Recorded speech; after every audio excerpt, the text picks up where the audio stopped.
सुबह सुबह मैं अपने खेत से गाय का दूध लगाकर घर पे जा रहा था। तो मैं जाते जाते मेरे को एक बात याद आ गई, जो कि मैं रात भर से नहीं सोया था। वो यही बात थी। वापस मेरे को वही लोड, वही टेंशन, वही बात याद आ गई कि मुझे मेरे बहादुर घोड़े को वापस छुड़ा कर लाना है। इसलिए मुझे मेरी बस को बेचना पड़ेगा। तो अपने घर पर आता हूँ और ना ही चाय पीता हूँ, ना ही रोटी खाता हूँ, और बस में आके बैठता हूँ और बस को लेकर शहर की ओर रवाना हो जाता हूँ, क्योंकि मैं इस बस को बेच दूंगा और उससे अब मेरे बहादुर घोड़े को लेकर आऊंगा। क्योंकि मेरे बहादुर घोड़े को मैंने किसी को दे रखा है और उनसे पैसे ले रखे हैं। अब मेरे पास पैसे नहीं है तो मैं इस बस को बेच दूंगा, और बस को बेचने पे जो पैसे आएंगे उससे मैं अपने बहादुर घोड़े को घर लेकर आऊंगा। तो फटाफट मैं सुबह सुबह निकल लेता हूँ अपने बहादुर घोड़े को लेने के लिए और इस बस को बेचने के लिए शहर की ओर। आज मैंने सुबह से ना ही चाय पी, ना ही मैंने खाना खाया है, ना ही कोई नाश्ता किया है। बस मेरे को तो इस बस को बेचना है। एक भैया से बात पहले ही हो रखी थी, उन्होंने बोला था हम खरीद लेंगे, तो मैं उनके पास ही इस बस को लेकर चल देता हूँ। बस मेरे को जो भी पैसे आएंगे इस बस से उसे बेच कर पे वही उससे मैं अपने बहादुर घोड़े को लेकर आऊंगा और अपनी खेती बाड़ी करूंगा। क्योंकि मैंने अपने खेतों में बखर भी नहीं निकाली, ना ही इसकी बुआई की है, क्योंकि मेरे पास ट्रैक्टर नहीं है और गांव वाले मुझे दूसरा ट्रैक्टर, उनका ट्रैक्टर भी नहीं देते। इसलिए मैं फटाफट एक बस स्टैंड के पास आकर खड़ा कर देता हूँ। यहाँ पर सौदा हो चुका था पहले ही से, तो मैं फटाफट बस को सीधा सीधा खड़ा कर देता हूँ। और बस को खड़ा करने के बाद मैं अपने भैया के पास फोन लगा देता हूँ। यहाँ पर बस खड़ी हो गई और मैं थोड़ी देर इंतजार करने लगा। अब मेरे भैया आएंगे और मुझे लेकर जाएंगे। तो फटाफट मेरे भैया भी आ जाते हैं मेरे को लेने के लिए मेरी बस के पास। भैया ने मेरे को यहाँ से बैठा लेते हैं और निकल लेते हैं हम पेट्रोल पंप के पास, क्योंकि पेट्रोल पंप पे मेरी गाड़ी खड़ी है।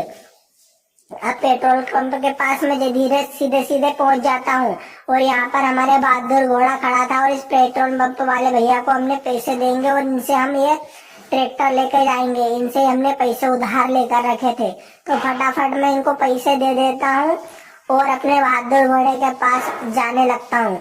और अपने बहादुर घोड़ा आज फाइनली मेरे को मिल गया। इसको स्टार्ट करता है, भैया से बोलता हूँ आप आना, मैं ट्रैक्टर को लेकर अपने गाँव की ओर रवाना हो जाता हूँ, क्योंकि आज मैं बहादुर घोड़े से अपने खेतों को बखर लूंगा और अपना खेतों का काम करने लगूंगा। फाइनली मेरे को ट्रैक्टर मिल गया, लेकिन मेरी बस आज चली गई है।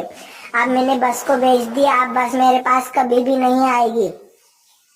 इसलिए मैं बहादुर घोड़ा को 55 की स्पीड से घर पर लेकर पहुंच जाता हूँ और जल्दी से जल्दी इसमें सुपड़ी फांदने लगता हूँ, क्योंकि आज मैं इसमें सुपड़ी फांद कर खेत को बराबर करूंगा।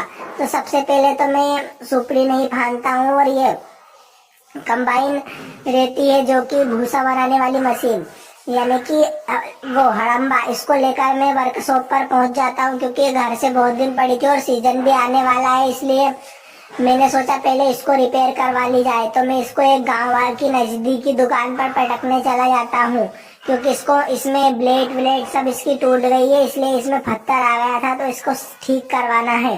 तो फटाफट अपने जो हड़म्बा को लेकर मैं एक शॉप पर पहुंच जाता हूँ और यहीं पर ये कम से कम 10 या 15 दिन पड़ी रहेगी। जब जाकर ठीक होगी इसे छोड़ देता हूँ और उसके बाद ट्रैक्टर में सुपड़ी फांद कर ले आता हूँ। अब मैं इसको लेकर सीधा अपने खेत पर जाऊंगा और खेत पर काम करूंगा, क्योंकि खेत बराबर होगा तभी जाकर उसमें बखर वगैरह निकलेगी। और खेत थोड़ा गीला है क्योंकि हमारा धान का खेत था, इसलिए मैं फटाफट ट्रैक्टर को लेकर पहुंच जाता हूं धान के खेत में और यहाँ पर ट्रैक्टर को उतार देता हूं और अपना काम करने लगता हूं। अब मुझे ये गड्ढा भी पूरना है, क्योंकि ट्रैक्टर फंस गया था और यहाँ पर कुछ मिट्टी की खुदाई हुई थी जिसके कारण हो गया था। अब मैं अपने ट्रैक्टर को चलाने लगता हूँ और यहाँ पर खेत बहुत गीला था जिसके कारण खेत बराबर नहीं हो पा रहा था, लेकिन मेरा मेन फोकस इस गड्ढे पे। यदि ये गड्ढा को मैंने पूर दिया तो मेरे को कुछ भी नुकसान नहीं होगा और अपना खेत में बहुत ज्यादा अनाज भी होंगे। ट्रैक्टर 2 पहिए पे खड़ा होने लगा, बहुत ज्यादा लोड लेने लगा, क्योंकि गीली मिट्टी थी और स्लिप भी करने लगा और पीछे सुपड़ी फंदी थी, इसके कारण। भैया आपके भाई बहुत मेहनत करता है इस वीडियो के लिए, इसलिए तुम चैनल को सब्सक्राइब जरूर कर देना और वीडियो पसंद आया हो तो वीडियो को लाइक। अगले वीडियो देखना चाहते हो तो चैनल को सब्सक्राइब कर देना। अब मैं इस गड्ढे को पूर के रहूंगा और अगली वीडियो में मैं फॉर्च्यूनर लाने वाला हूँ, उसका गिव अवे भी करूंगा। तो जल्दी से चैनल को सब्सक्राइब कर दो और वीडियो को लाइक।